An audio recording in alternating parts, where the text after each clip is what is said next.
The stream. There I am. There I am. I've been talking for 7 minutes and I never added myself to the stream.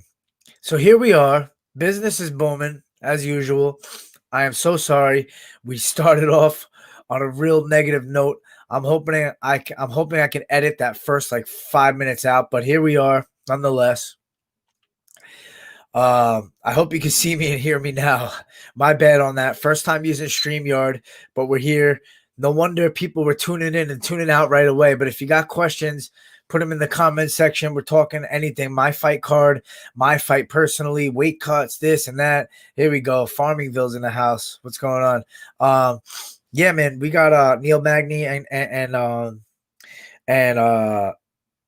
Michael Chiesa. Honestly, like Michael Chiesa is a guy that will enforce wrestling hard and try to get the fight to the ground, and I feel like he does a really good job at that too. So I really feel like Chiesa might be able to get the job done there, and that would be a huge win for him because Neil Magny's up there, right? He's like top 5 guy, I would say top 7 maybe.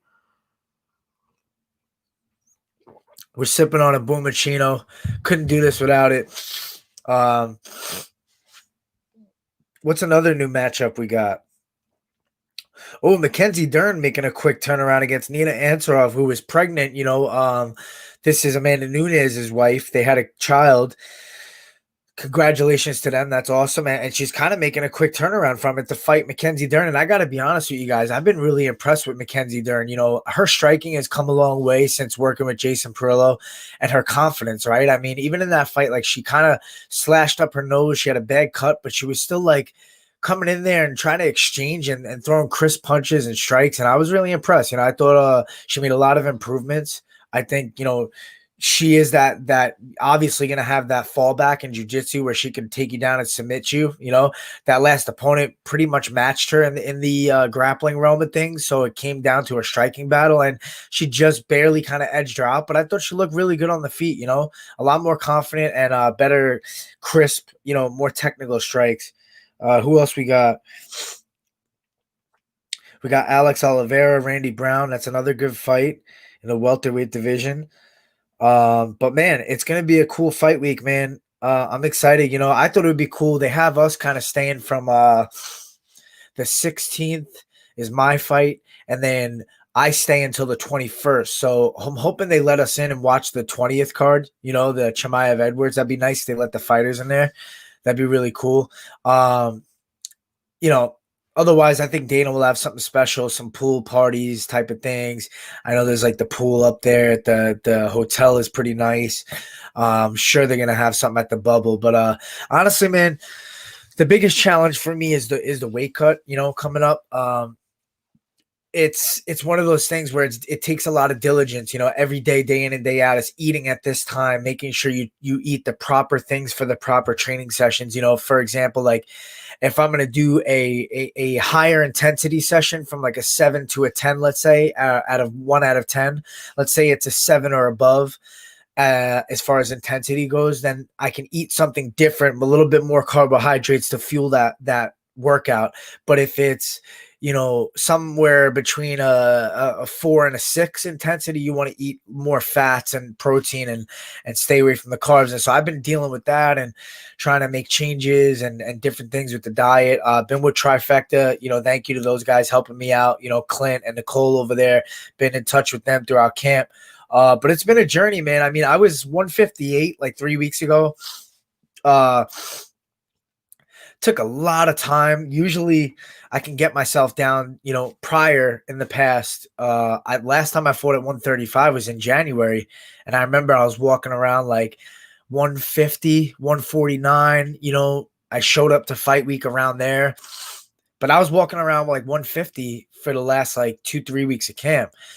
Or at least around there. And now I just barely got to 152 and a half just now. And I'm only, I'm already like 2.5 weeks out. So it might be a little bit tougher of a cut. But I'm getting older. I think maybe I'm putting on some muscle.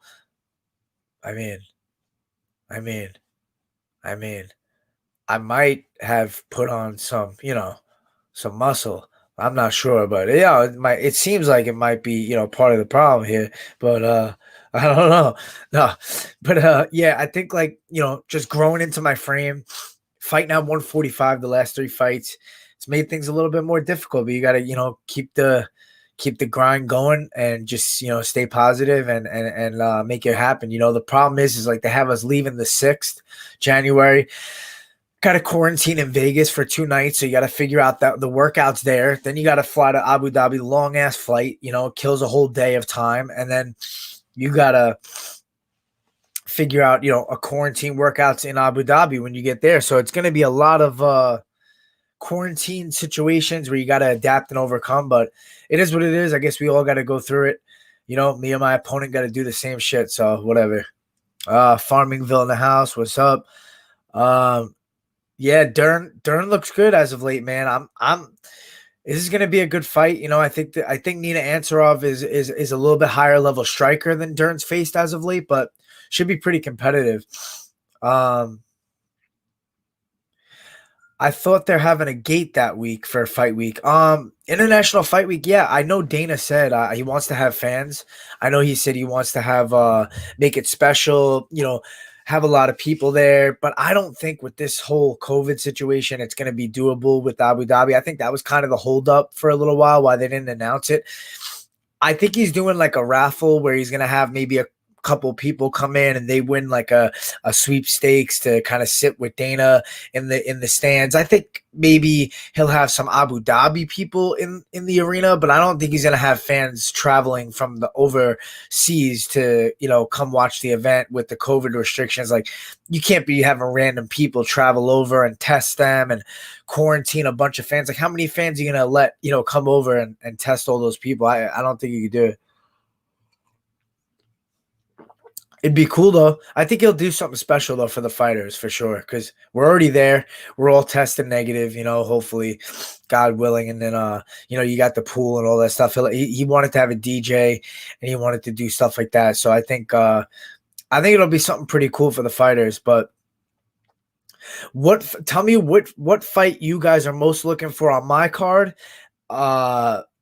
The Chimaev card and the Conor McGregor card, and we'll try to break it down a little bit. For me personally, always been a huge Max Holloway fan. I think you can see him right there behind the little birdie. I just love the guy's style of fighting, man, and then just him as a person. He's a great dude. I think he's a really humble fighter. Has a great perspective on things and mindset and stuff like that. So always been a big fan of him. I don't know. Let me know what you guys think. Also, like I said earlier, this is the new Business is Boomin format. We're gonna do a live Q&A once a week. Probably have a little layoff, as my fight approaches. But when I come back, we'll be doing this, and I'll be in a whole new layout here. I know this is a bit like crazy behind me, but I'm moving into a new house, so we're gonna have a whole new boom room, and it's gonna be pretty cool. I got a whole setup coming, so. That dude says Dustin got that beautiful southpaw. Ooh, yeah. I'm not gonna lie.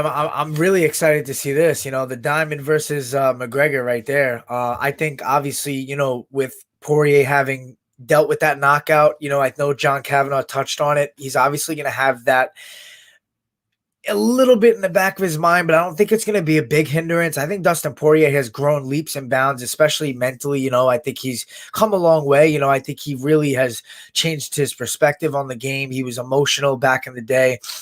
He's had so many hard fights since that fight.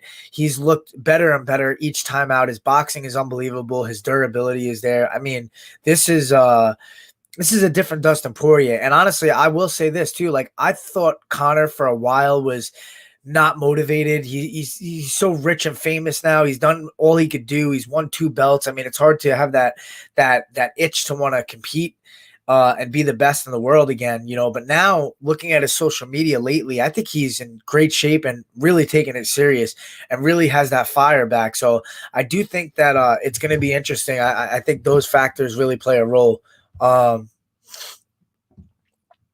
Matthew, what's up, man?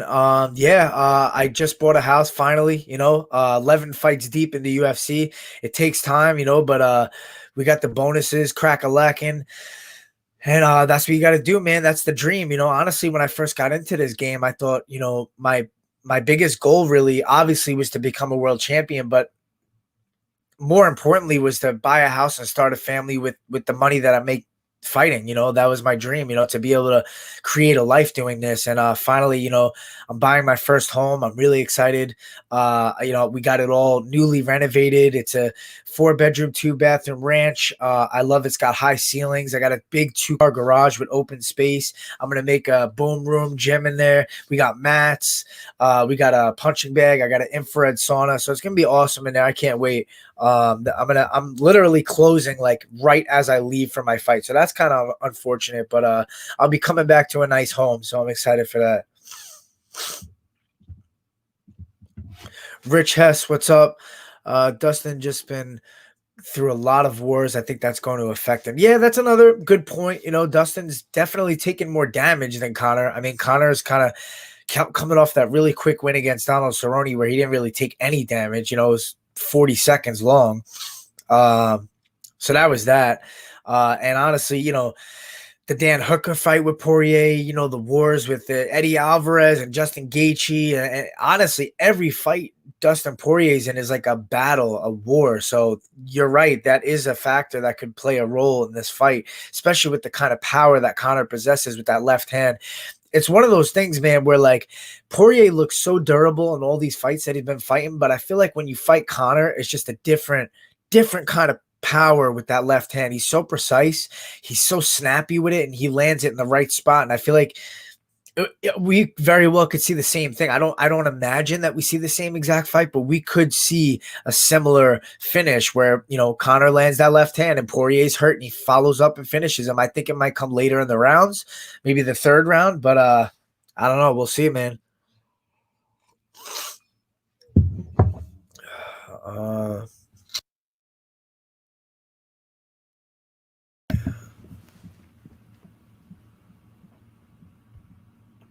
Thank you, Matthew. I appreciate that.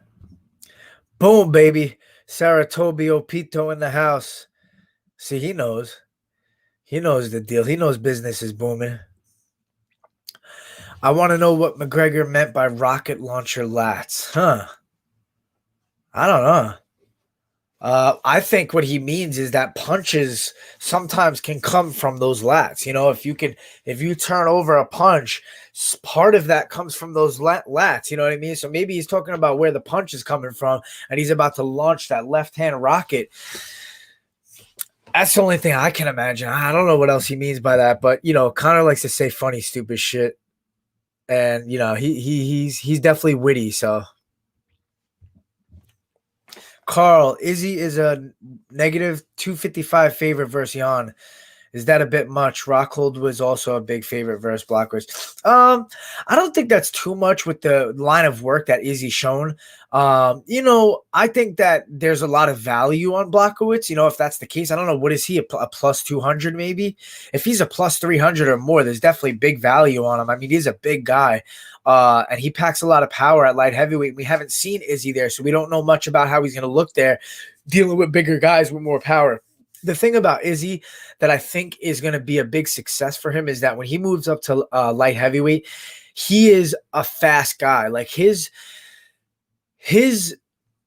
positives and his, big, differences when he moves up is going to be his speed and his precision. He's a technical guy that he throws really fast and he's really good elusive and movement and stuff like that and cutting angles. And, that could be a problem for slower guys at light heavyweight. And I think speed is a big disadvantage for Jan Blachowicz in this fight. And that could be the difference maker. But to be honest, Blachowicz has definitely shown that he's improved. The guy has won a world title. I mean, not many people would have thought he would have done it at, 39, 40 years old now.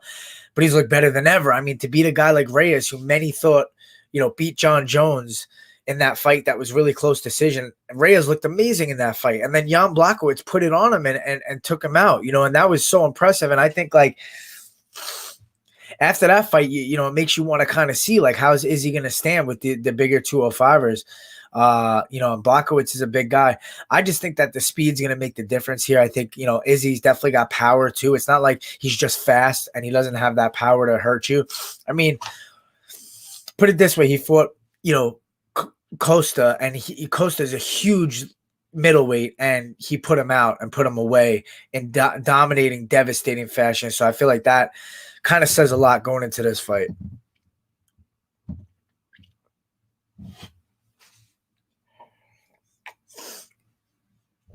That's a great question, man. You know what? Honestly, I've never really been starstruck or that kind of person that really allows myself to get really starstruck. I think for me, that takes a lot of like I would have to be a huge fan of you and like truly had followed your career and really been dedicated to watching you with your craft. And Joe Rogan was one of those guys for me when I met him January 16th last year, January.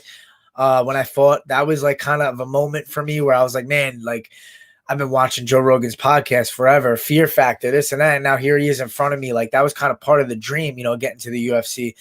And then I remember I met him back at the hotel and I shook his hand and we had like a little talk and it was just kind of surreal. Other than that, anybody I've ever fought, the only guy I really thought like, whoa, like there he is, was Renan Barão when he got in the cage. When I fought him, I was like, man, I'm fighting Renan Barão. Like this is crazy. Like this is a guy that I watched as a killer, world champion. And I thought watching him like, man, I don't know if I could ever, compete with someone like this. This guy's on fire. Like, look at this guy. And now here I am fighting him and I'm in the cage and I'm beating him up. And I'm like, what the hell's going on? So that was pretty cool, but nothing crazy. Yo, Rios, what's up, my man? What takedown? Are you talking about Blachowicz or I'm not sure. Jan is good with that power right to the lead hook. Doesn't overcommit, but hella power. Yeah, and that body kick, man. That body kick that he put on Reyes, that mark that he left on him, and he was targeting that. I thought that was a really smart idea.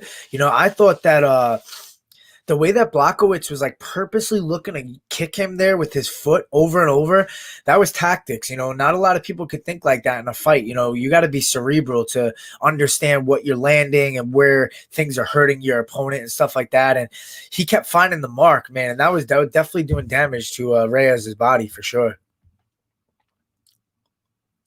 Yeah. Yeah, you know what? That was kind of just like a one-off. I feel like that was just me having fun. I honestly like to change my music up. I always change my song. I come out to a lot of Meek Mill. He fires me up. I'm still trying to find walkout music for this fight. I really like Glory by Lil Wayne. That song's been hyping me up. But yeah, I think the Stone Cold theme was kind of fun. But I feel like I kind of got to ask him, like, hey, man, do you mind if I steal your your theme music? I kind of, I don't want to, steal someone else's shtick and like run with it. I kind of did it as a one-off, like just for fun. Baldy Ed, Stone Cold Stunner, the deal.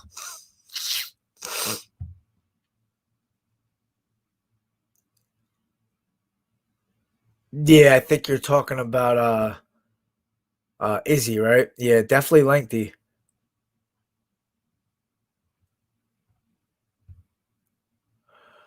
What's up, man? Why do you think Showtime signed with PFL? You know what? This is the end of the road. This is the end of, not the end, but like this is the tail end of Pettis' career, I feel. And when you realize that it's about taking care of your family and you could potentially set yourself up for life with one fight over at PFL or like, 3 fights if he gets in the tournament, you know, you win the tournament in PFL, you win $1 million. You might not win that in your whole entire UFC career at, 10, 15 fights deep. So a guy like Pettis, I think he was well paid in the UFC, but you're talking about a partnership deal with PFL, which is a different kind of contract. You're not just a independent contractor. You're a partner with the company, which means you get back end money based off of endorsements and different kind of things like that. And I think, with first round management, they're doing their thing.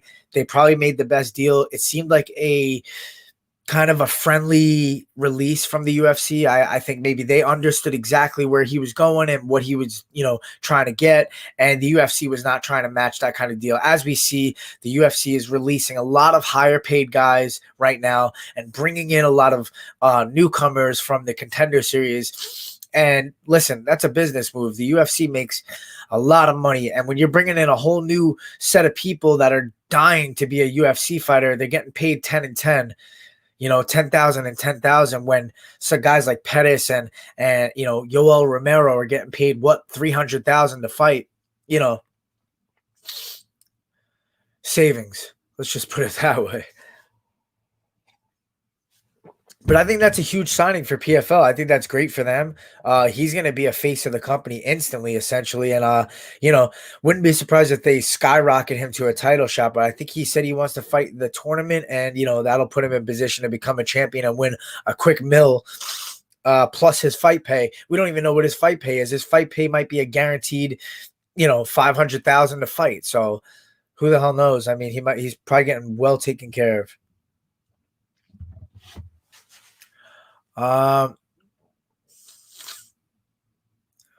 No, I don't think TJ is going to get a title shot right away. I think he'll get one fight, and then if he really dominates and wins that fight in a really good fashion, I think he'll get a title shot next.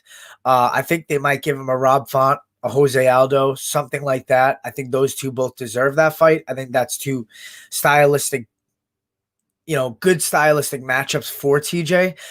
More so Aldo. I think Rob Font would be a tougher fight.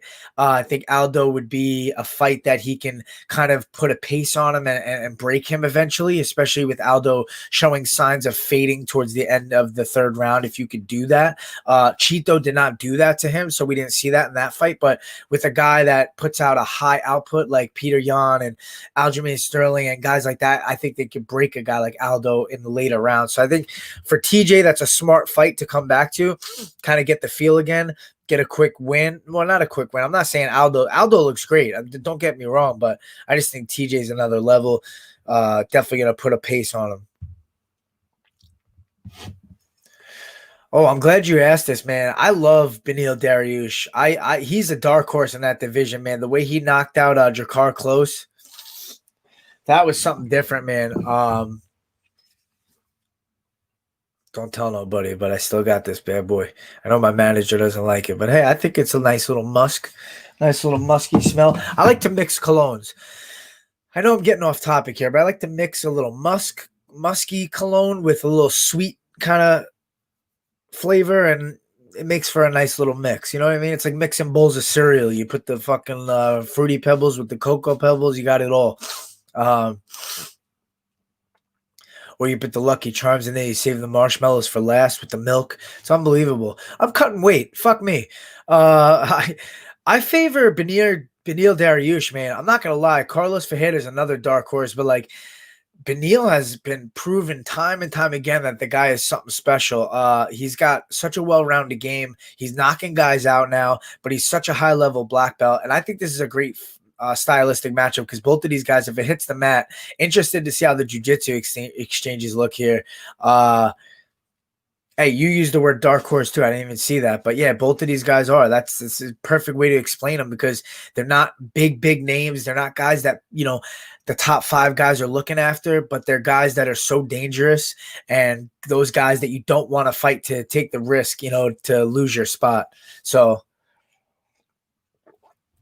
I would give the edge to Beneil in both areas in this fight. Slightly on the feet, a little bit more dynamic, slightly on the ground, a little bit higher level jiu-jitsu, I feel. But yeah, that's how I feel about that one. Jack Attack MMA, what's up, man?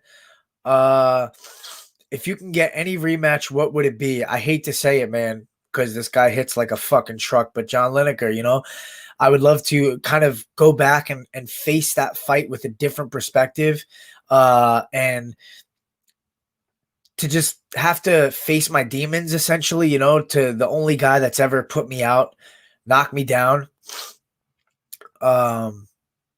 Yeah, that would be the one, I feel. And if not that one, then I would say Marlon Vera.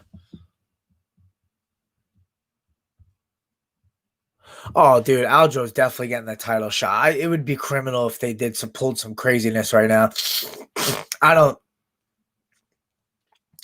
I don't foresee that happening at all. He's definitely just waiting for Peter Yan to be ready. Yeah, Charles Oliveira is another guy, man. He might just be the guy. I mean, that guy looked unbelievable against Tony Ferguson. To dominate him like that on the ground, it was crazy. I was honestly like surprised. I was like, I didn't expect this kind of dominance in this fight. But man, watch out for Oliveira.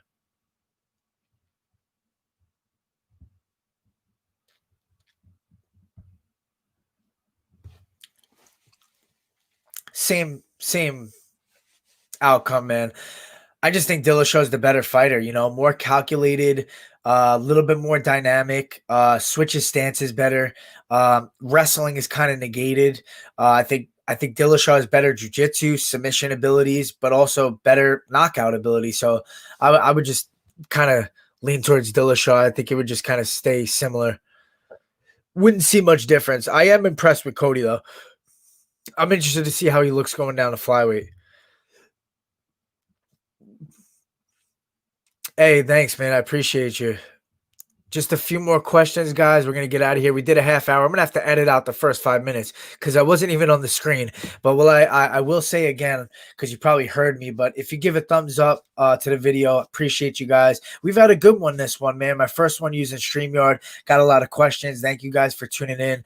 Subscribe to my YouTube channel as well. I'm going to try to do this every week. A live Q&A. Business is booming. And, but my fight's coming up, so it's going to be hard to kind of do it in Abu Dhabi. I don't think I'm bringing all this stuff there, but we'll definitely go live on Instagram. So follow me there as well. Brian Boom 135 Instagram, Twitter. What do you guys think of the new chain, baby? Look at this thing.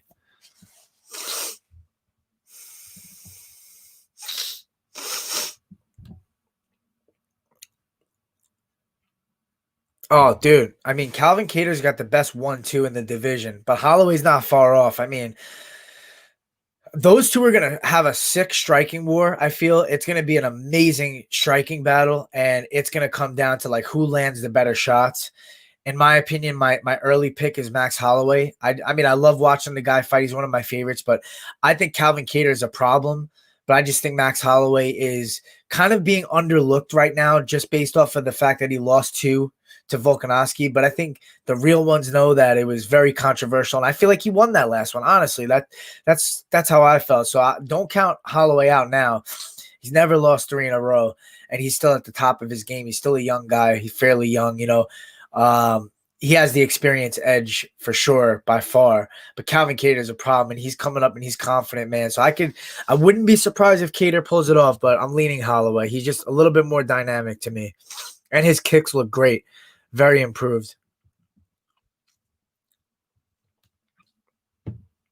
Hey, boom, baby.